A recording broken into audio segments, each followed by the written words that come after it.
Bonjour à tous, bonjour à toutes, je reviens aujourd'hui dans une nouvelle vidéo. La qualité va être un petit peu différente puisqu'en fait on m'a prêté un appareil photo parce que le mien en fait je ne l'ai pas en ce moment. Et donc du coup je teste cet appareil, donc j'espère que la qualité va être bonne.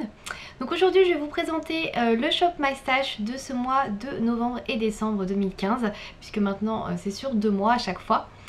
Donc avant de commencer la vidéo, vous avez peut-être remarqué, donc je suis retournée chez le coiffeur, j'ai une nouvelle coupe, voilà. Je pense que vous pouvez voir, voilà, nouvelle couleur. Donc comme d'habitude, si ça vous intéresse, n'hésitez pas à me dire dans les commentaires, hein, puisque je n'ai pas fait de vidéo jusque là à ce sujet, mais si ça vous intéresse, je peux toujours en faire une. Donc sans plus attendre, on va commencer le Shop My Stash. Donc on va faire un petit bilan déjà sur les mois de septembre et octobre. Donc pour rappel, j'avais sélectionné 3 produits. J'avais sélectionné la palette Amo de Urban Decay, qui est cette palette-ci. Voilà, donc je vous la représente très rapidement, mais je pense que vous la connaissez tous et toutes. Donc elle se présente comme ceci au niveau des fards à paupières. Et j'avais sélectionné un produit pour le teint qui était le CC Cream Eye Cream Perfect 1, 2, 3 de chez Bourjois. Donc qui est en fait une correction couleur anti-cerne, donc qui va avec la CC Cream de la marque. Et enfin j'avais sélectionné donc un Melted dans la teinte Sugar de Too Faced, donc qui se présente comme ceci. Voilà. Alors est-ce que le défi a été rempli? Alors il a été à moitié rempli, encore une fois. Vous allez me dire mais qu'est-ce qu'elle fait? Elle a 2 mois, elle n'utilise pas ses produits. Donc pour être honnête avec vous, je vais reprendre vite fait les produits. Donc le Melted Sugar, je le trouve très clair et en fait j'ai un peu de mal à le porter. Alors avant je le trouvais très bien au niveau de la couleur, mais là je sais pas, sur mes lèvres je trouvais qu'il était vraiment très clair et je sais pas, ça faisait un peu bizarre. Et donc du coup j'ai eu un petit peu de mal à le porter, donc j'ai dû le porter 5-6 fois honnêtement. Bon c'est pas mal quand même, mais je l'ai pas porté 10 fois malheureusement. Pour la palette Amo de Urban Decay, je l'ai portée également 4-5 fois. J'aime beaucoup cette palette, je l'ai beaucoup utilisée pendant un moment. Le seul truc c'est que ce mois-ci j'ai acheté, enfin ces 2 mois là j'ai acheté 3 nouvelles palettes, à savoir la Smashbox et 2 palettes Too Faced que je vous présenterai ultérieurement. Et du coup bah je peux pas tout porter, et quand je commande des nouvelles palettes en général bah, j'utilise les nouvelles palettes en priorité parce que j'ai envie de les tester pour en faire des revues etc, des vidéos. D'ailleurs vous aurez bientôt une vidéo sur la palette Smashbox. Donc voilà, et du coup bah, je peux pas tout utiliser et c'est pour ça que bah du coup j'ai moins utilisé la palette Amo. Voilà, donc je m'excuse comme je peux, voilà. Et enfin, dernier produit que j'ai utilisé, cette fois-ci j'ai utilisé beaucoup plus que 10 fois. Ça change vraiment des produits précédents pour le teint puisque c'est le CC Eye Cream de chez Bourjois que j'ai beaucoup utilisé cette fois-ci, puisque je l'ai porté bah, quasiment tous les jours en fait, puisqu'il est vraiment très bien. Moi j'utilise la CC Cream tous les jours quand je vais travailler et du coup bah, c'est vrai que ça complète vachement bien. Donc moi j'ai la teinte ivoire et en ce moment en fait pour la CC Cream j'utilise la teinte beige clair. C'est une teinte au-dessus, donc du coup ça c'est un petit peu une teinte au-dessous. Mais du coup c'est pas très gênant parce que pour les cernes ça fait un petit peu plus clair et c'est pas moche. Voilà, ça illumine un petit peu le regard quoi.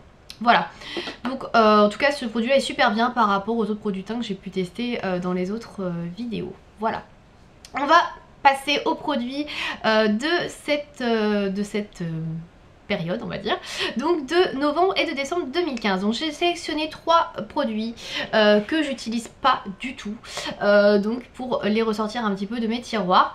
Donc j'ai pas sélectionné de produits teints ce mois-ci, parce que j'en ai déjà beaucoup en cours et que je vais pas encore à m'amuser à ouvrir de nouvelles choses, parce que ça se périme quand même assez vite.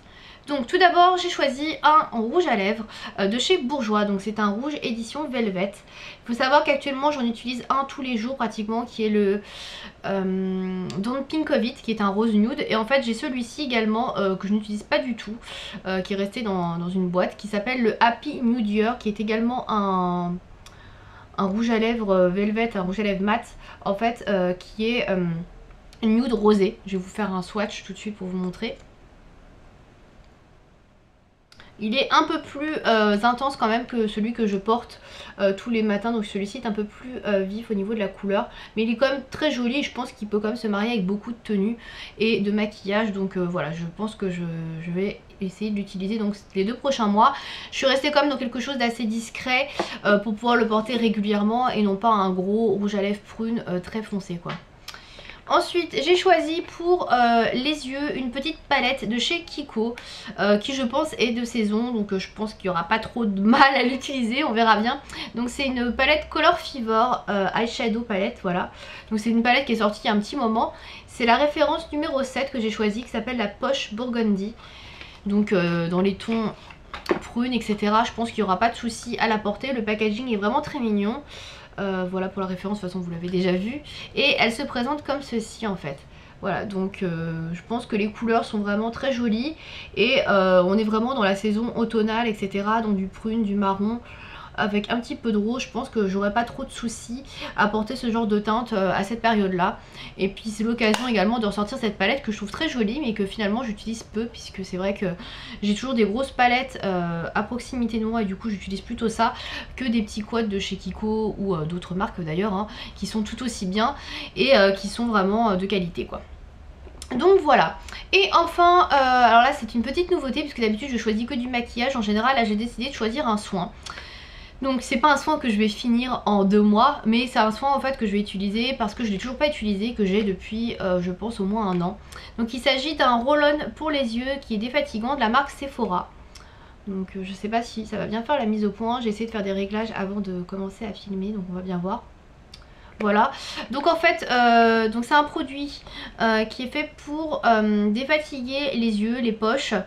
Donc il est testé ophtalmologiquement, il fait 15 ml, donc il est formulé sans parabènes, sulfate, phtalate, TGM et triclosane. Je ne sais pas ce que c'est que le dernier mais bon c'est pas grave. Et donc en fait ça se présente comme ceci, c'est un petit tube, voilà comme ça. Et vous avez au bout une petite...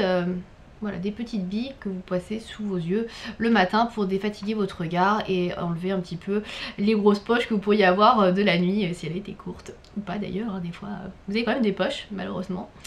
Et donc voilà, puisque moi mon clinique en fait est quasiment fini, le Take the Day Off. Il sera bientôt dans la rubrique produit terminé d'ailleurs. Mais du coup voilà, je pense que celui-ci, il faudrait que je le teste pour voir s'il est bien ou pas.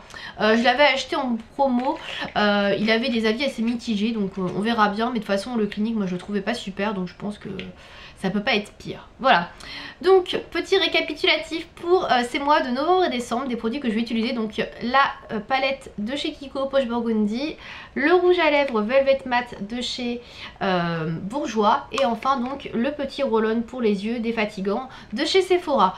Voilà, donc je referai un petit bilan par rapport à ce Shop My Stash fin décembre début janvier du coup maintenant, pour vous dire si j'ai utilisé ces produits, qu'est-ce que j'en pense, si ça a été dur ou pas comme d'habitude. Voilà, donc n'hésitez pas vous aussi à me dire dans les commentaires si vous faites des Shop My Stash, de me présenter votre sélection de produits, de me dire si c'est pas trop dur pour vous. Voilà, je vous dis à bientôt pour une prochaine vidéo. Merci de m'avoir suivi, salut.